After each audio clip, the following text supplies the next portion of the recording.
തൃശൂരിലെ വെള്ളക്കെട്ടിൽ കോർപ്പറേഷന് മുന്നിൽ കോൺഗ്രസിന്റെ പ്രതിഷേധം കുളവാഴയുമായാണ് പ്രതിപക്ഷ കൗൺസിലർമാർ പ്രതിഷേധിക്കുന്നത്.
വീടുകളിലെ നിരവധി സ്ഥാപനങ്ങളിലെ ഒരുപാട് വെള്ളം കയറി അനുഭവം ഉണ്ടായി. നമുക്കറിയാം, ഒരുപാട് പേർക്ക് നാശനഷ്ടമുണ്ടായി.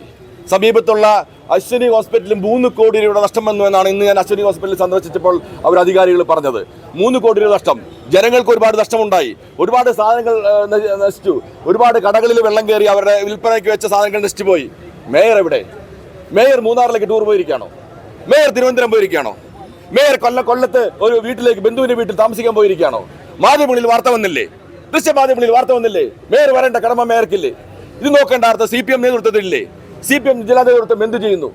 ഗവൺമെന്റ് എന്ത് ചെയ്യുന്നു? ഈ ജില്ലയിലെ മന്ത്രിമാർ എന്ത് ചെയ്യുന്നു? MLA എന്ത് ചെയ്യുന്നു? 3 കോടി രൂപ തൃശൂർ കോർപ്പറേഷൻ കൗൺസിലെ തോട് ക്ലീനിങ്ങിന് വേണ്ടി പാസ്സാക്കിയിട്ടുണ്ട്. DPC അംഗീകാരം ലഭിച്ചിട്ടുണ്ട്. ഈ നിങ്ങളോട് സംസാരിക്കുന്ന ഈ സമയത്ത് പോലും ടെൻഡർ നടപടികൾ പൂർത്തീകരിച്ചിട്ടില്ല. മഴക്കാല ശുചീകരണ പ്രവർത്തനങ്ങൾക്ക് ടെൻഡർ നടപടികൾ മുന്നോട്ട് പോകാൻ തടസ്സമില്ലെന്ന് ജില്ലാ കളക്ടർ പറഞ്ഞിരിക്കുന്നു. ഗവൺമെന്റ് പറഞ്ഞിരിക്കുന്നു. മേയർക്ക് എന്താണ് തടസ്സം?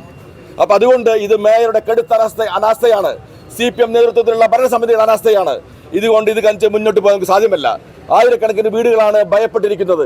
ഇന്ന് വെള്ളം തോട് ക്ലീനിങ് ആരംഭിച്ചാൽ പോലും തോട് ക്ലീനിങ് കഴിയണമെങ്കിൽ 1 മാസം എടുക്കും. അപ്പോഴേക്കും മഴക്കാലം ഏകദേശം പകുതിയായി തീരും. ഒരു സംശയം വിചാരിക്കേണ്ട, മേയറോ അത്ഭുതം സംഭവിച്ചില്ലെങ്കിൽ വരും ദിവസങ്ങളിൽ 100 കണക്കിനുള്ളത് 1000 കണക്കിന് വീടുകളിലേക്ക് വെള്ളം കയറും. ആ സ്ഥിതിവിശേഷമാണ് ഇന്നുള്ളത്. ജനങ്ങൾ ഭയത്തിലാണ്. പക്ഷേ CPM നേതൃത്വമോ മേയറോ ഇത് കണ്ടില്ലെന്നടിക്കുകയാണ്. ഇത് അംഗീകരിച്ച് മുന്നോട്ട് പോകാൻ സാധിക്കില്ല. പോലീസിനെ വെച്ച് ഞങ്ങളെ കൊണ്ടുപോയാലോ ജയിലിലിട്ടാലോ ഒന്നും പ്രശ്നങ്ങൾ തീരില്ല. അതൊന്നുമല്ല. മേയർ ടൂറടിക്കുകയാണ്. മേയർ ഈ സമയത്ത് പോലും ടൂറച്ച് നടക്കുകയാണ്. മേയർ തിരുവനന്തപുരത്താണെന്ന് പറയുന്നു, മൂന്നാറാണെന്ന് പറയുന്നു, കൊല്ലത്ത് ബന്ധുവിന്റെ വീട്ടിലാണെന്ന് പറയുന്നു.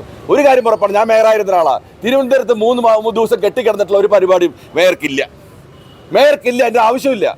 ഇനി അതുണ്ടെങ്കിൽ തന്നെ മേയർക്ക് മഴക്കാല കെടുതികൾ വന്നാൽ ഉടനടി ഇവിടെ എത്തിച്ചേരാൻ പറ്റും. ഇന്ന് 6:30 തുടങ്ങിയ മഴയാണ്. എത്ര നേരം മഴ പെയ്തു? എന്നിട്ട് പോലും മേയർക്ക് വരാമായിരുന്നില്ലേ? മഴ ആരംഭിച്ച് മഴ കഴിയുന്നതിന് മുമ്പ് മേയർക്ക് ഇവിടെ എത്താമായിരുന്നു. ദൃശ്യമാധ്യമങ്ങളിൽ വാർത്ത വന്നില്ലേ? മേയർ എവിടെ പോയി കിടക്കുന്നു? മേയർ വിനോദയാത്രയിലാണ്. വിനോദയാത്രയിലാണ്. മേയർ പോയിക്കോട്ടെ, വിനോദമില്ല. പക്ഷേ മേയർ രാജിവെച്ചിട്ട് പോകണം. CPM അല്ലെങ്കിൽ രാജിവെക്കാൻ അവിടെ പറയണം. ഇത്രയും കെടുകാര്യസ്ഥയുള്ള ഭരണസമിതി ഇതുവരെ കോർപ്പറേഷൻ കണ്ടിട്ടില്ല. അതുകൊണ്ട് മേയറുടെ ഉത്തരവാദിത്തം ഏറ്റെടുത്ത് മേയർ സ്വമേധയാ രാജിവെച്ച് CPM മറ്റൊരു മേയർ തെരഞ്ഞെടുക്കണം.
കൊല്ലത്ത് ബന്ധുവിന്റെ വീട്ടിൽ പോയി എന്ന് പറയുന്നു. പക്ഷെ ഒരു കാര്യം ഉറപ്പാണ്, 3 ദിവസമായി മേയർ സ്ഥലത്തില്ല. ഇത് ഒളിച്ചോട്ടമാണ് മേയർ ചെയ്യുന്നത്. ഗുരുതരമായ ഒളിച്ചോട്ടമാണ് ചെയ്യുന്നത്. തൃശ്ശൂർ ജനങ്ങൾ കാണിക്കുന്ന കടുത്ത അനീതിയാണിത്. മേയറുടെ ചേംബറിലേക്കാണ് ഞങ്ങൾ ഈ കുളവാഴയുമായി പോകുന്നത്. പോലീസിനെ ഉപയോഗിച്ചുകൊണ്ട് തടയുകയാണ് ഇവിടെ ചെയ്യുന്നത്. ഇത് ഇവിടുത്തെ അശ്വിനി ഹോസ്പിറ്റൽ പോലെ 3 കോടി രൂപയുടെ നാശനഷ്ടമാണ് ആ ഹോസ്പിറ്റലിൽ പോലും ഉണ്ടായിട്ടുള്ളത്. കടുത്ത അനീതിയാണ് തൃശ്ശൂർ ജനതയോട് മേയറും CPM നേതൃത്വവും കാണിക്കുന്നത്.